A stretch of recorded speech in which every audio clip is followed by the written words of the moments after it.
ሰላምታዬ ይድረሳችሁ በእያላችሁበት ውድ ቤተሰቦቼ እንደምን አላችሁ? እግዚአብሔር አምላካችን ከሁላችን ጋር ይሁን። ዛሬም በሌላ ርዕሰ ጉዳይ በሌላ ቪዲዮ ቀርብ ያለው ሁላችሁም እነዚህን ትምህርቶች እነዚህን ቪዲዮዎች በጥሞና በተረጋጋ መንፈስ ሆናችሁ ተከታተሉ። ለብዙ ሰዎች ተደራሽ እንዲሆን ቪዲዮን ስትጀምሩ ላይክና ሼር ማድረጋችሁን እንዳትረሱ። ለቻናሉ አዲስ ሲሆናችሁ ቻናሉን ሰብስክራይብ አድርጉ። ቪዲዮን ላይክና ሼር እያደረጋችሁ ጀምሩ። በቀጥታ ወደ ዛሬው መርሃ ግብራችን እንሄዳለን። ቅዱስ ቁርባን ባህሪን ይገራል፣ ዕውቀት ይሰጣል፣ ልጆችን ያረጋጋል፣ ያሰክናል፣ ከቡዳ መንፈስ ያስጥላል። ከሚመለከታቸው መቼም ልጆች ድንቡሽቡሽ ስለሆኑ መልካቸው ቢያምርም ባያምርም የመበላት እድላቸው ሲኮላተፉ፣ ሲለብሱ፣ ምን ሲሉ፣ ሲስቁ፣ ሲጫወቱ ምናምን ይበላሉ። ለዚህ ነው አልጋ ላይ ጥርሳቸው የሚያንቀራጭጩት። ለዚህ ነው አልጋ ላይ ሽንት የሚሸኑት ከስንት አንዴ። ያው እናትና አባት ሲናፍቋቸው ምናልባት ሽንት ሊሸኑ ይችላሉ እንጂ አብዛኛውን አይነ ጥላና ቡዳ ነው። ራስ ምታት ይለቅባቸዋል፣ ትኩሳት ይለቅባቸዋል። በጣም ብዙ በቡዳ የተበሉ ልጆች ባህሪያቸው ላይ እየታሉ ማተባቸውን ይሄንን ቅርጥፍ አድርገው ነው የሚበሉት።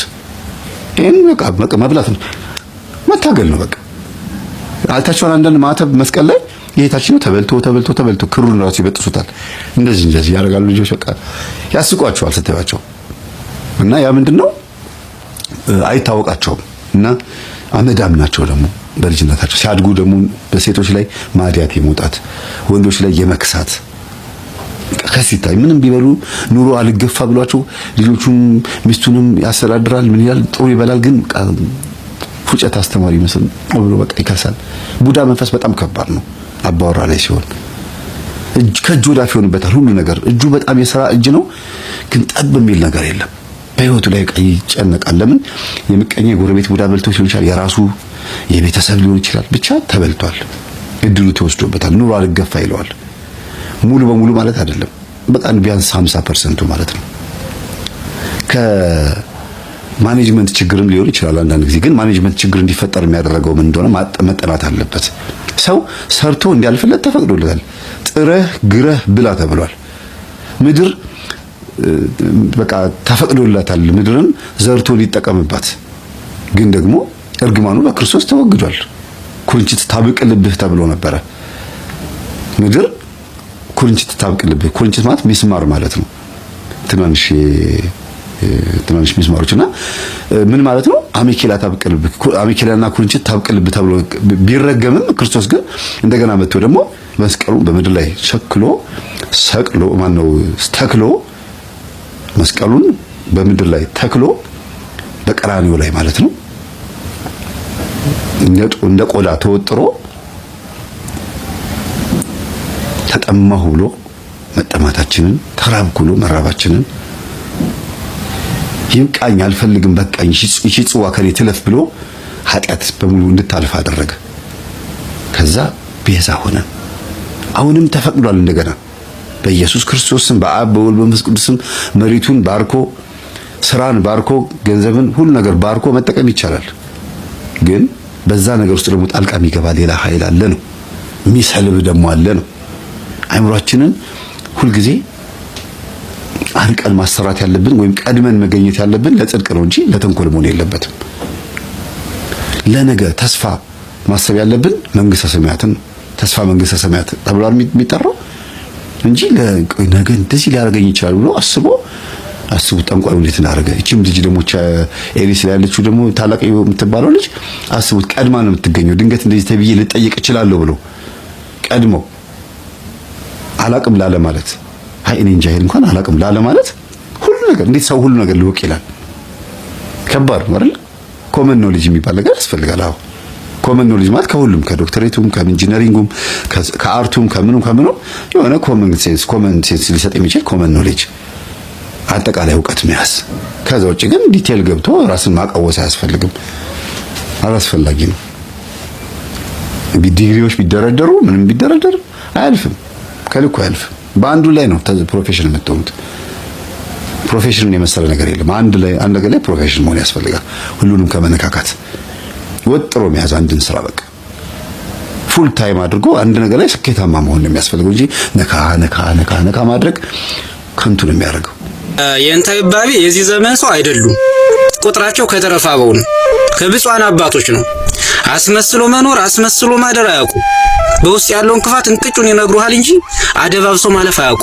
ምናልባትም ናዳ ገዳም የሄደ ወይም ደግሞ በየጉባኤው ሲያስተምሩ ያየ ሊረዳቸው ይችላል። በዚህ አጋጣሚ ልነግራችሁ የምፈልገው ነገር የእንታ ይባቤ ሳትጠቀሙባቸው እንዳያልፉ። ሳናቅ ብዙ አባቶቻችን ሳንጠቀምባቸው አልፈዋል። እሳቸው እንደ ዘመኑ ሰው አስመሳይ አይደሉም። በውስጥ ያለውን ነገር የሚናገሩ ሌባ መሆንን፣ አስመሳይ መሆንን፣ ውሸታም መሆንን፣ ሴሰኛ፣ አመንዝራ፣ ሌባ መሆንን እንቅጩን ነው የሚነግሩ። ባለስልጣን ምናምን ብለው አንቆልጳጵሱ። ምናልባትም እንደ ጥፋት የተቆጠረባቸው ሊሆን ይችላል። የሚሰብኩት ወንጌል ነው። የሚያስተምሩት የመጻሕፍት ተማሪዎችን የቅኔ ተማሪዎችን ነው። የሚያስተዳድሩት ገዳም ነው። የሚመሩት መነኮሳትን ነው። የሚያጸኑት ምዕመናንን ነው። ክላሽ አንስተው ሰራዊት አዝምተው አልተዋጉ። ታዲያ እንደ ሌባና እንደ ወንበዴ እነዚህን ደግ አባት በስተርጅና አስሮ ማሰቃየት ምን የሚሉት ቁማር ነው? በጣም የሚገርመው ነገር ደግሞ ምንድነው? ከአማራ ክልል ባለስልጣናት ባህር ዳር ላይ ተቀምጦ ከየንታ ይባቤ በረከት አገኛለሁ ብሎ እግራቸው ስር ያልተርመሰመሰ ካድሬ እኮ ደግሞ የለም። እንደ ውሃ ቀይ ሲመላለሱ እኮ ነው የኖሩት። ጴንጤ በሉት እስላም በሉት ኦርቶዶክስ ሁሉም ካድሬዎች። ታዲያ ዛሬ ምን አግኝተው ነው አረጋዊውን ሊቅ የንታ ይባቤን አስረው ማሰቃየት የፈለጉት? ነው ወይስ ዲያቆን ዳንኤል ክብረትና አንዳንድ መናፍቅ ካድሬዎች ስለከሰሷቸውና ስማቸውን ስላጠፉት? በነገራችን ላይ ከጥቂት ምስኪኖች በስተቀር ማለት ነው አብዛኛው ያፈረሰ ቄስና ዲያቆን ወይ መናፍቅ ነው የሚሆነው፣ ወይ ጠንቋይ ነው የሚሆነው፣ ወይ ሴሰኛና መንዘራ ነው የሚሆነው፣ ወይም ደግሞ እንደ ዳንኤል ክብረት ጭፍን ሐሳቢ ካድሬ ነው የሚሆነው። ዳንኤል ክብረት እኮ አንድ ወቅት ባህር ዳር እያለ ከየንታ ይባቤ በረከት አገኛለሁ ብሎ ከእግራቸው ስር ሲርመጠመጥ የነበረ አስመሳይ ዲያቆን እኮ ነው። ዛሬ ግን እሳቸውን ማሳደድ ጀመረ። እኔ ከሞት ሰርዶ አይቀር አይነት ነገር ማለት ነው። ቆይ እሳቸው ምን ያደርጉ? የዚህ ዘመን ሰው አለመሆናቸው ነው ጥፋታቸው? በውስጥ ያለውን ክፋት በአይን ያለውን ጉድፍ እንድታስወግድ ስለነገሩ ነው ጥፋታቸው?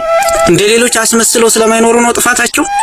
በጣም የሚያሳዝነው ነገር ደግሞ የሚከሳቸው ሰው እንደ ይሁዳ እጁን ወደ ወጭታቸው የሰደደ ነው።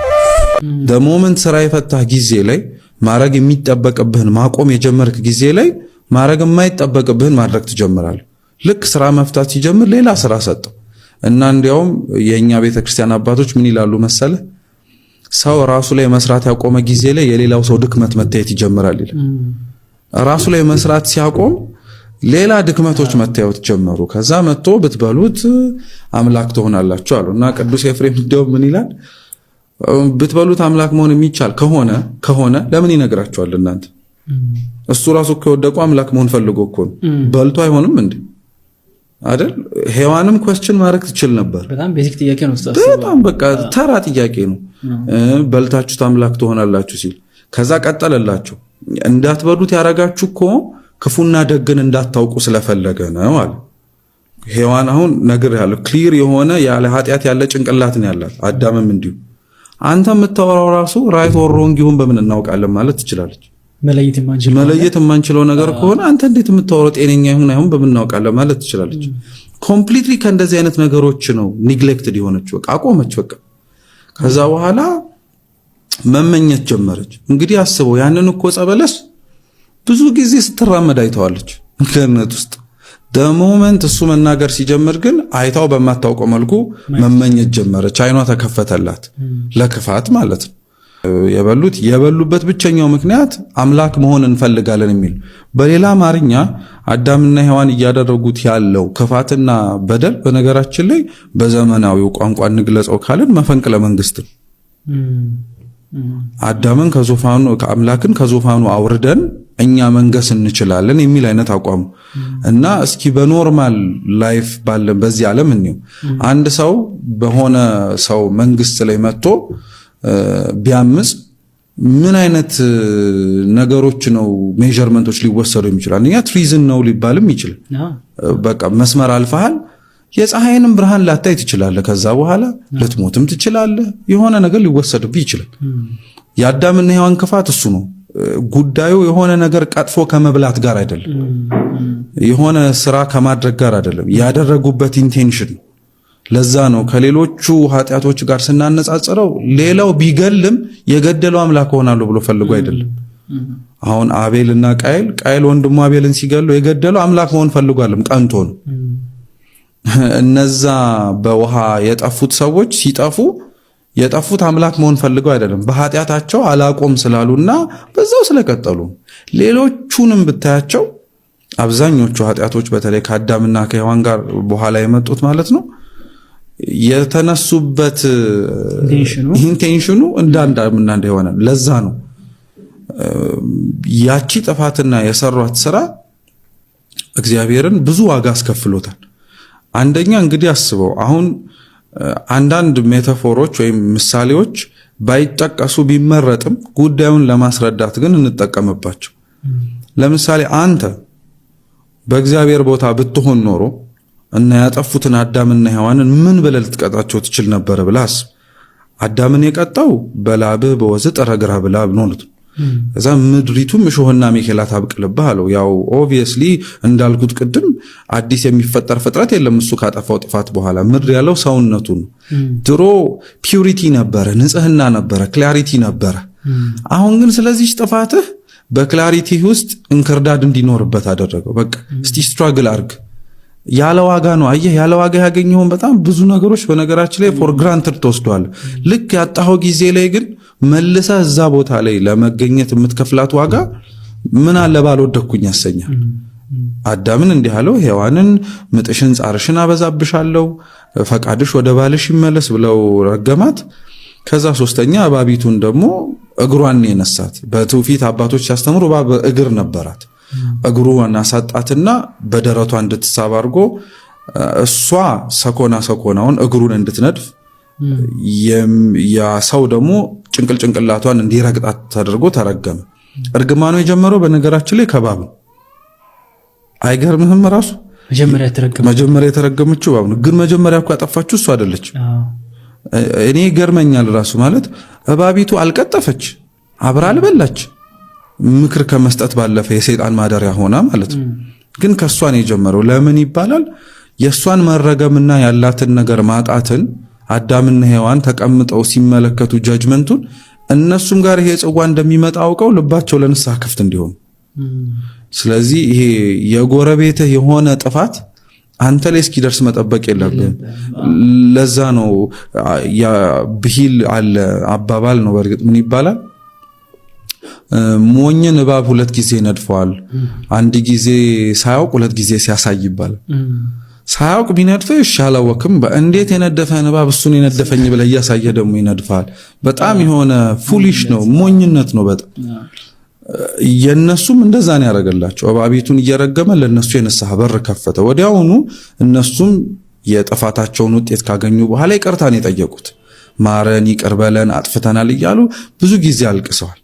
ምን ልልህ ፈልጌ ነው ግን አሁን እነሱን እንዲህ ብሎ ረገማቸዋል፣ ግን እንዲኖሩ ፈቀደላቸው። አንተና እኔ ብንሆን ኖሮ እንኳን እንዲኖሩ እንድንፈቅድላቸው ይቅርና ማለት ነው አይናቸውንም ማየት አንፈልግም። ስለነሱ ኤግዚስተንስ ራሱ ሌላው ፍጥረት ነበሩ እኮ ብሎ እንዲያወራም አንፈልግም። ቶታሊ ዲሊት ማድረግ ነው የምንፈልገው። በተሸለመው መጽሐፍ ነው። የት ነው እሱ? ጎባ ሃይስኩል ነው። ጎባ ሃይስኩል? አዎ። ጎባ የት ነው? ባሌ ማለት ነው። ባሌ አዎ። ሃይስኩል የተሸለመው እሱ ነው የገባው? አዎ። ምን መጽሐፍ ነው? ፊዚክስ መጽሐፍ ነው። ፊዚክስ መጽሐፍ? አዎ።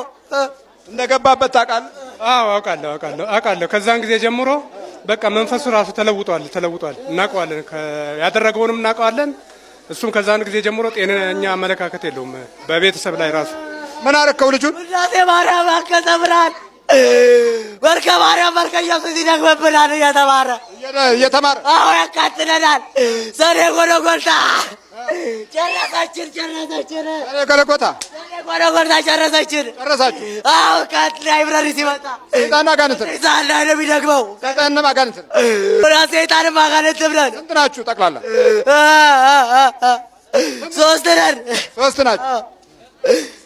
ሶስት ናችሁ። ምን አረጋችሁት?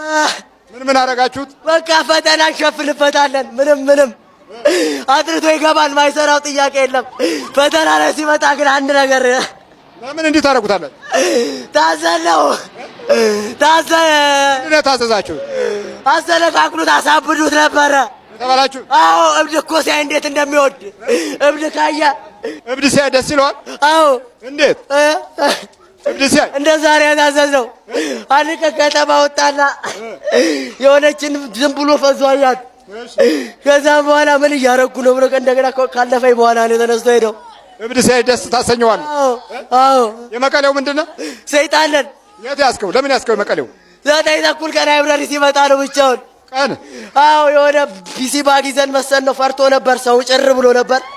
ትንሽ ጫካ ነገር አለች ወደ ዶርም ለመግባትና ከዛ የሆነ ፒሲ ባግ ያዘ ይመስለኛል። በጣም ፈሪ ነው ልጁ ደግሞ። እሺ ከዛ ገባበት። ከዛ ሳይሆን ጎሽ ሰው መጣለና ብር ብሎ ሊያልፍ ሲል የለንም ገባንበት። ሰው መስላችሁ ታያችሁት? ሰው መስሎ ነው ታየ። በቃ ኮፍያ እንዲያርገው ሰይጣንና ጋንንት ይላል። ሰይጣን ማጋረተም። ስንት ናችሁ ጠቅላላ? 3። አዎ። አንተ በፊዚክስ በተሸለመው ምንድነው የገባው? ምንድነው የገባው? ሰይጣንና ጋንንት አለትረን። በደብተራ ነው በጠንቋይ ነው የገባው? በጠንቋይ። በጠንቋይ። አዎ። ተው ሰው ወስደው ነው ያስመተቱበት? ስጠኝ አንብቦ ብላ ነው የወሰደችው። እሱ ነው የገባው? አዎ። ምን አድርገው ነው? አሳብደውና ትምህርቱን አሰለጓጉሎ ነው። አዎ እንግዲህ የሚገርም ነው። በየትኛውም ዓለም የማይኖርበት በትምህርት ቤት የትኛውም ትምህርት ቤት የማንማርበት የክፉ ልጆች የወረሩበት የአመፀኛ ትውልዶች የአጋንንት ዘሮች የበዙበት ዘመን ላይ ደርሰናል። ይሄ እንግዲህ የልጅ ልጅ ነው። የሞክሪያ አባት ቅድመ አያቶች ሁሉ ቤተክርስቲያንን ያገለግሉ ቤተክርስቲያን የተከሉ እንዴት የነበሩ በጣም ብሩካን የነበሩ ቤተሰቦች አካል ነው። ባሌ አንድ ጋር ነበርንና አብረን ያደግነው እና የሚገርም ነው። ቅድመ አያቶቻችን አገር አቅንተው ቤተክርስቲያን ተክለው ሲኖሩ አሁን ያለው ትውልድ ላይ ግን እንዲህ የሚያጠፋ ነው። እንደዚህ ነው የደረስነው። እዚህ አይነት ላይ ነው። በል ተዘጋጁ። ቦታ ነው። አፍላውጡ ተዘጋጁ። በኢየሱስ ክርስቶስ ስም በስላሴ ስም በቅዱስ ሚካኤል ስም በቅዱስ ገብርኤል ስም ወደ ሲኦል እንገባለን። ቶሎ ሰባት ነው። ቶሎ እግዚአብሔር ይገስጽ።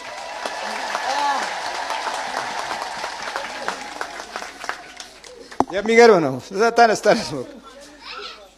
አይዞህ እንዴ አይለቀስም። ማን? መልከጼዴቅ ስም መልከጼዴቅ ነው። መላኩ ነው። የሚገርም በጣም የሚገርም ነው። ይሄ ልጅ መቼም ከተያዘ ጊዜ ጀምሮ ቤት ውስጥ የሚያደርጋቸው ነገሮች ሁሉ ለየት ያሉ ነው። በትምህርቱ ከአንደኛ ጀምሮ እስከ ዩኒቨርሲቲ ድረስ አሁንም ዩኒቨርሲቲ እያለ ያለው ነጥብ በጣም ደስ የሚል ነጥብ ነው ያለው። ግን ያንን ለምን አገኘ?